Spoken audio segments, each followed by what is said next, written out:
Hi, everyone. Welcome back to CHITHEADS. My guest today is Dr. Kelly Brogan. Kelly is a Manhattan-based holistic women's health psychiatrist, author of the book A Mind of Your Own, and co-editor of the landmark textbook Integrative Therapies for Depression. She completed her psychiatric training and fellowship at NYU Medical Center after graduating from Cornell University Medical College and has a BS from MIT in Systems Neuroscience. She is board certified in psychiatry, psychosomatic medicine, and integrative holistic medicine, and is specialized in a root cause resolution approach to psychiatric syndromes and symptoms.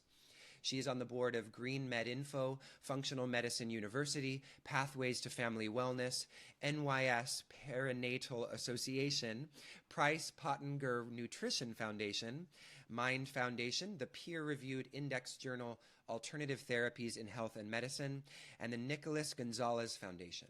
She is medical director for Fearless Parent and a founding member of Health Freedom Action, and she is also the mother of two.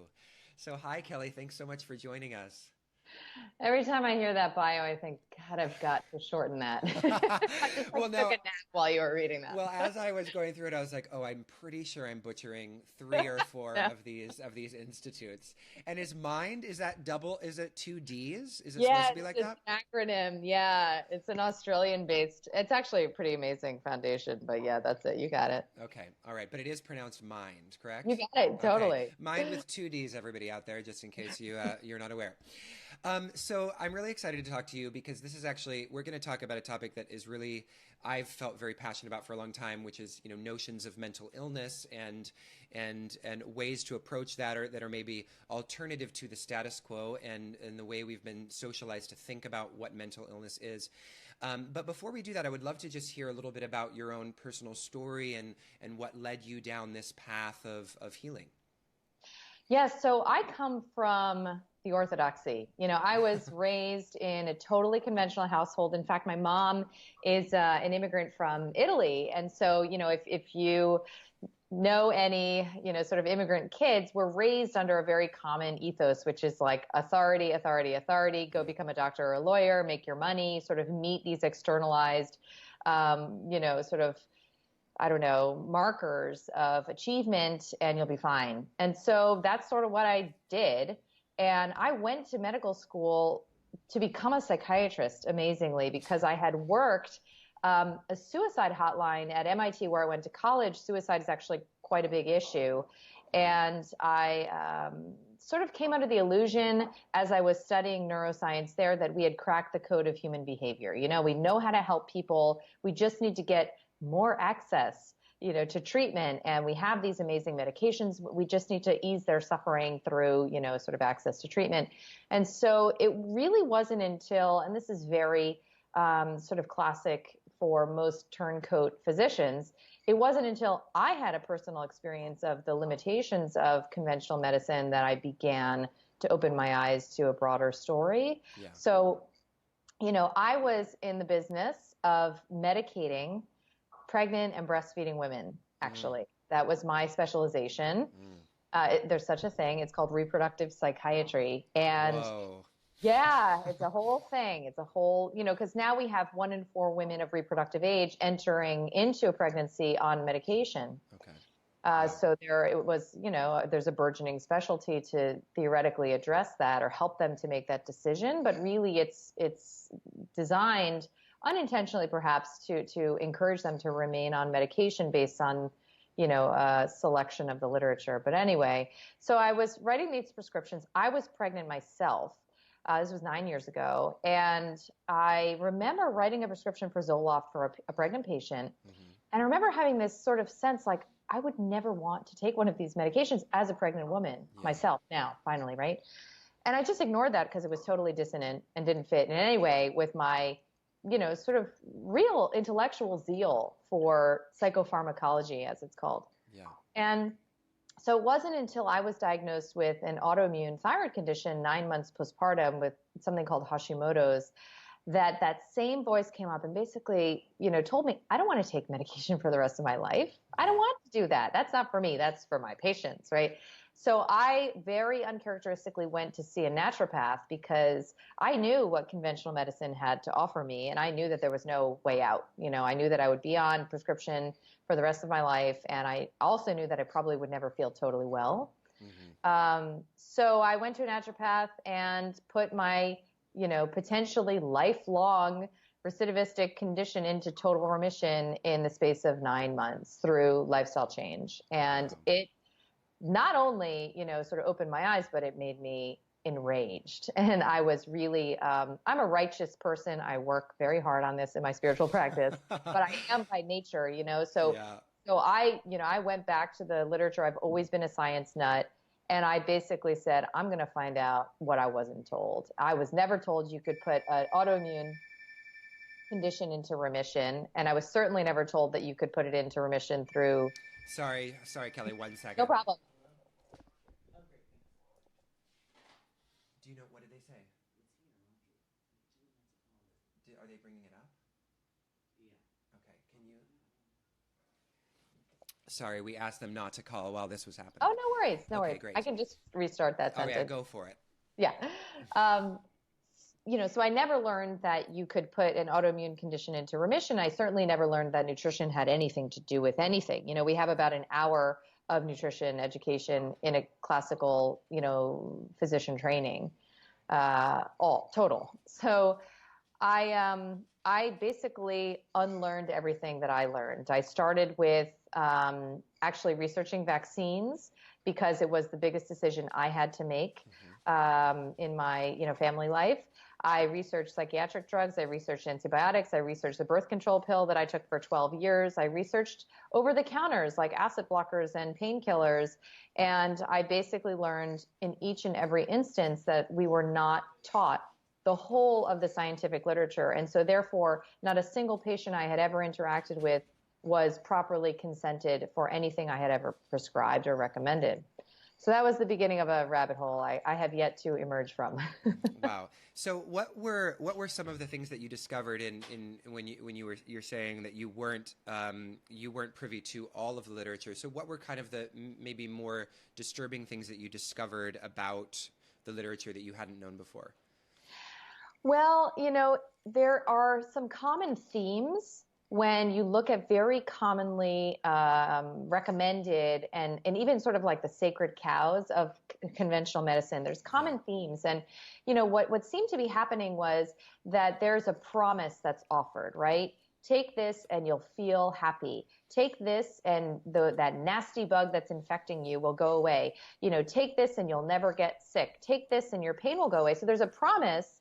And then, there's the use of fear marketing. So we are fear-based marketing. So we are one of 3 countries in the entire world that allows for direct-to-consumer advertising, which means that corporations, businesses can speak to us directly about our health, right? And we forget that they're actually business entities. And we think that because it's the realm of health and because doctors are sort of the priests in this dynamic, that they must have our well-being at heart. Well, of course, that's not the case. So, through fear-based marketing, there's an escalation of the use, maybe longer-term usage, maybe more widespread usage, that is no longer than evidence-based. Some of these medications are studied for 6 to 8 weeks. People take them for 20 years, for example. And, then it becomes consensus medicine, which means that we just all agree that this is cool. We don't care that the science doesn't support it. And it's now the gold standard simply because we're all doing it. And so I was obviously, as a trained psychiatrist, very focused on how to integrate this knowledge into my practice. And it really wasn't until I read a book called Anatomy of an Epidemic in 2010 that I put down my prescription pad for good forever. And the reason that I did was because this book essentially makes the argument based on science that I was not exposed to in my Ivy League training. It makes the argument that, in fact, medications are perpetuating, psychiatric medications specifically, are perpetuating epidemics of disability at an ever escalating rate. So it's not that more and more people are mentally ill. In fact, mental illness is a fabricated construct to serve an industry agenda. Yes. And that is very obviously very provocative. But because I had had my own healing experience, before reading it, I was ready. I had another methodology to fall back on with my patients, and I was ready to sort of receive this information and not reflexively dismiss it, which I might have done at an earlier point in my career. But of course, it's not limited to psychiatric drugs, but psychiatric drugs are potentially the most,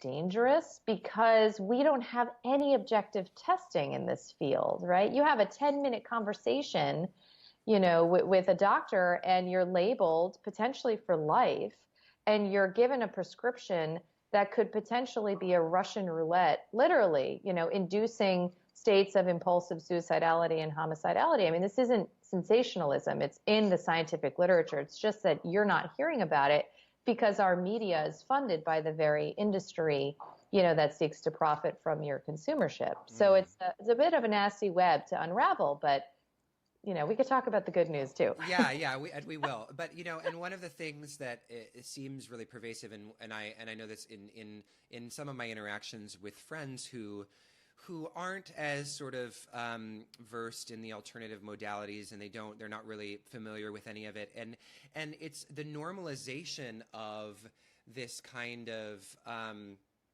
dialectic between their mental illness, their sickness on the one hand, and the necessity of drugs on the other. And it's and even when people are more flexible about it, they're at least going to say, well, it's people are over medicated, but there are still situations in which these drugs are necessary. So I'm hearing maybe that you have an alternative point of view.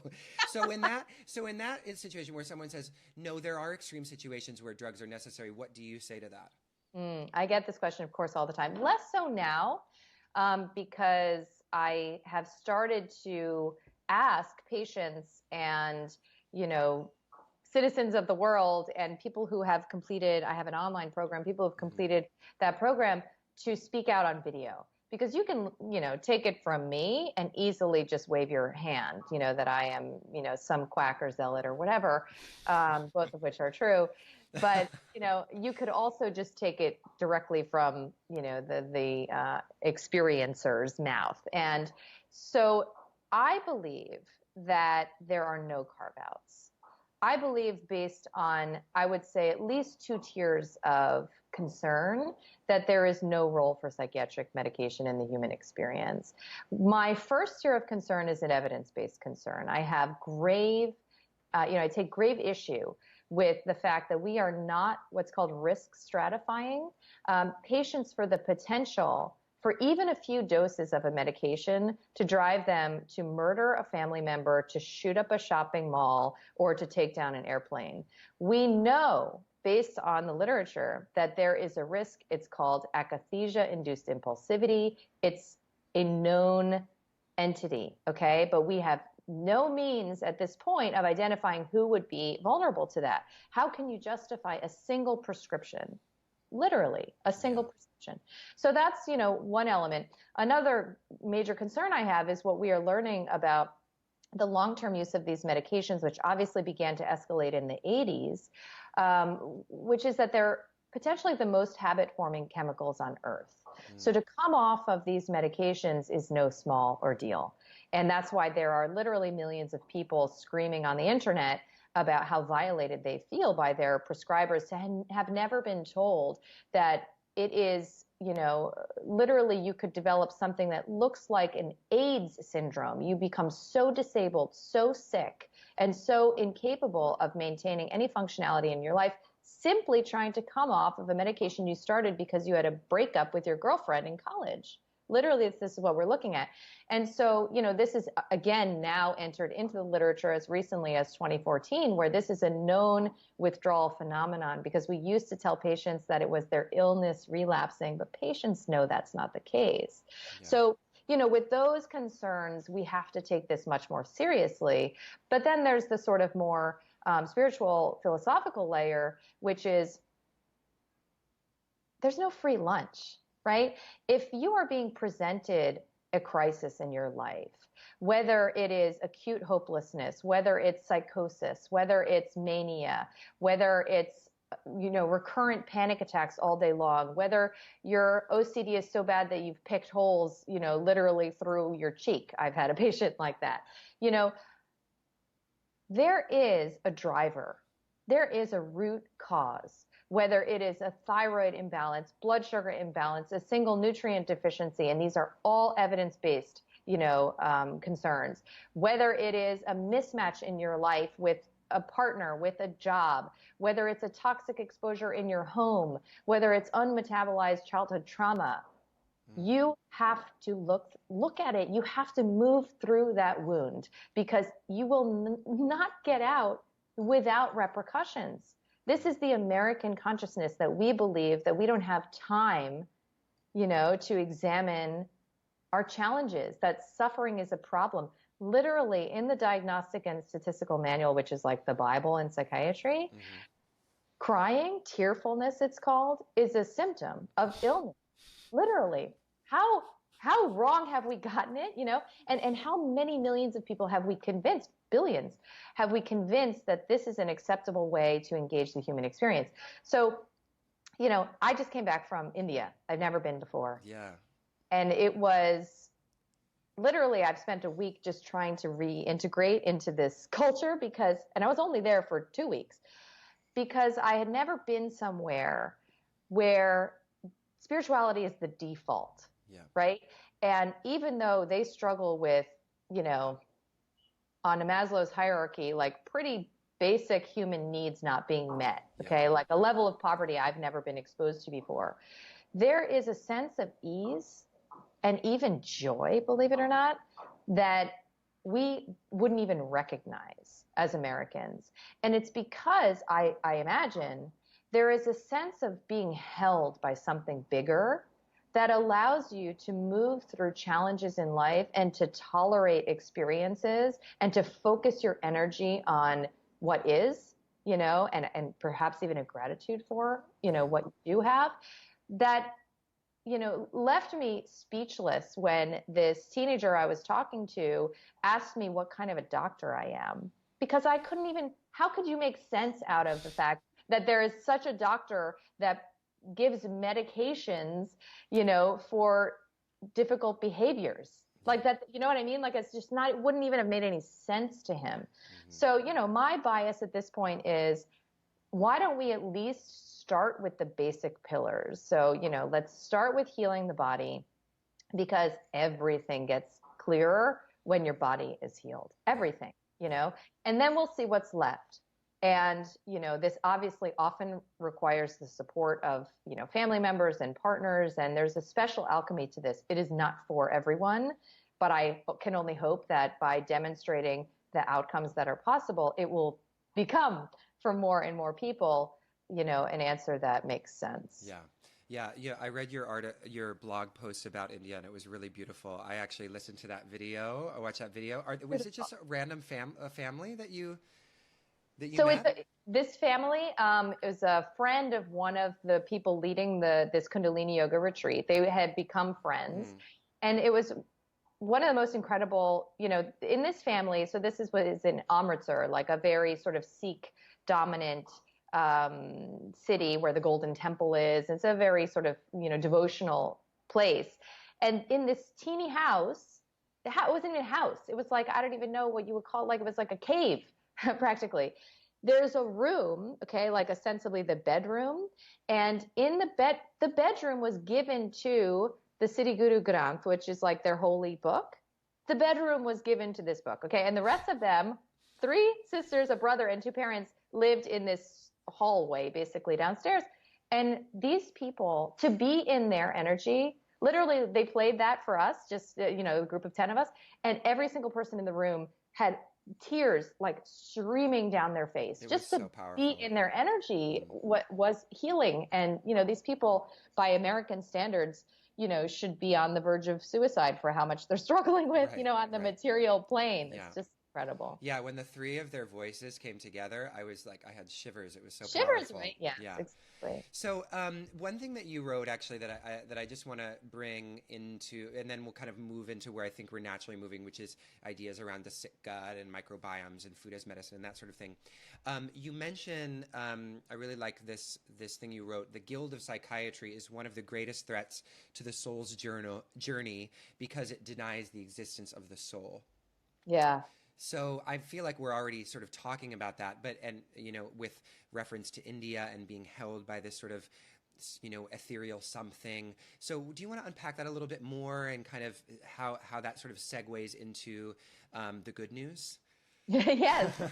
Yeah. So it's a funny thing, you know, the etymology of psychiatry is doctor of the soul. That's literally what it means. And, you know, so it's no small irony that we have come to this point in medical history where psychiatrists are the gatekeepers of normalcy, you know, particularly in this country, but we are having an insidious effect through bioimperialism on the rest of the world, including the third world, maybe especially the third world. I like that word, bioimperialism. Writing that down. Yeah, I mean, it's the new colonization, you know, where we decide what health is for the rest of the world, and we deliver our vaccines and antibiotics and, you know, psych medications, and we convince people that they're sick in ways that perhaps through their indigenous or cultural framework they would never, you know, consider to be the case. So, you know, we're at this point at which it is up to a psychiatrist in this country to determine when your belief system, when your perspectives, and when your behavior do not conform to the dominant orthodoxy. And this is, you know, Foucault warned about this, you know, this is one of the most potentially insidious dangers. You know, these are the roots, this is the sort of philosophical roots of a Holocaust. And on many levels, psychiatry has the potential to go to this place again. Because when you do not conform to the expectations of a medicalized society, you are deemed unwell and forcibly medicated. I mean, in my training, of course, I've been a libertarian for quite some time, so I never really, you know, took advantage of this, you know, as a trainee, but it was well within my, you know, purview to forcibly inject someone with medications that we didn't even know necessarily the effect that they would have on this individual against their will. You know, it's a barbarous system. It's draconian in ways. You know, shock therapy is still routinely administered in New York City. What?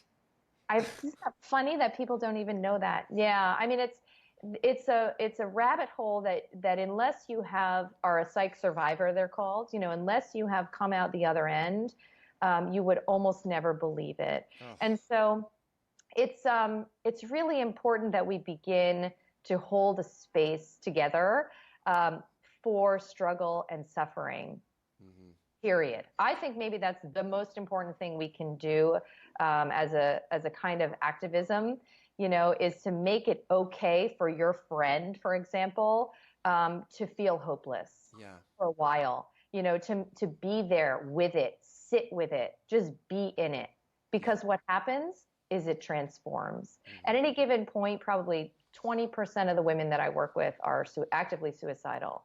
And I know that the gold is on the other side. I know that it's going to transform if we just don't reflexively react and we sit and let it move through. This is the nature of the human experience, right? And we've lost touch with that. But my bias is, you know, that it's so much easier on some level to commit to that very challenging path if your body feels like your own. You know, if you've reunited with your body, you've made a truce with your body, and you begin to trust its ability to repair in epic ways. You know, you could trash your body for decades and give it a good month of self-care, and it'll come right back to you. And so that's why, you know, I work with a lot of yogis who, you know, are very deep in their spiritual practice, but they don't know what the hell to eat. And they eat cookies and drink 4 cups of coffee every day. Like me. Exactly. And I love chocolate chip cookies. Are you telling me I can't have them, Kelly? Tag you. I'm telling you, listen, I'm going to lead with the promise. I'm telling you that there is something so much more awesome for you to feel. Listen, I was like the junk food queen because I never got fat, basically. So I could eat whatever the hell I wanted, and believe me, I did. And for me to tell you that to not eat sugar or pizza, like, is so liberating. When you eat stuff that is that good, it actually sucks for you.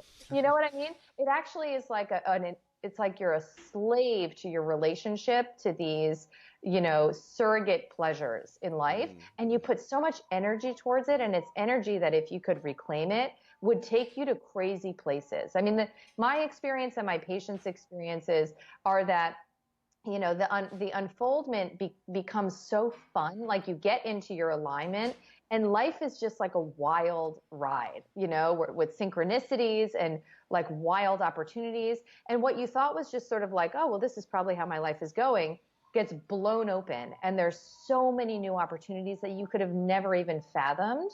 This is the nature of like a full reclamation of your consciousness. And my, orientation is to just begin first with the body, send it a signal of safety, heal your gut, begin to detox your environment. The pillars are really simple. It's very basic, it's a specific but very basic diet, commitment for a month. It's, detoxing your products. And in some cases, if you're on medication, it's detox through something called a coffee enema.